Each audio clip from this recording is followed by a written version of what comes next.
Pakistan stock exchange में कारोबारी हफ्ते के चौथे रोज जुमेरात को मार्केट में मंदी का रुझान देखा जा रहा है। PSX 100 इंडेक्स 162 पॉइंट की कमी के साथ 50,428 पॉइंट की सतह पर ट्रेड कर रहा है। आज सुबह से ही मार्केट में मंदी देखी जा रही है। सुबह से अब तक मजमूई तौर पर 275 कंपनियों के हिस्से के भाव का कारोबार हुआ, जिसमें से 152 कंपनियों के हिस्से के भाव में इजाफा, 120 कंपनियों के हिस्से के भाव में कमी, जबकि 3 कंपनियों के हिस्से के भाव में कोई रद्दोबदल वाक़ई नहीं हुआ। मार्केट माहिरीन का कहना है कि मार्केट में उतार चढ़ाव का सिलसिला आइंदा भी जारी रहेगा।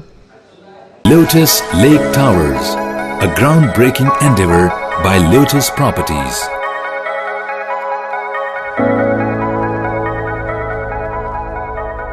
मुल्की, बैनुल-अक़वामी, समाजी, सियासी, तिजारती, सकाफती, तफरीही, मालूमाती और खेलों से जुड़ी हर छोटी बड़ी खबर का मरकज TNN TV।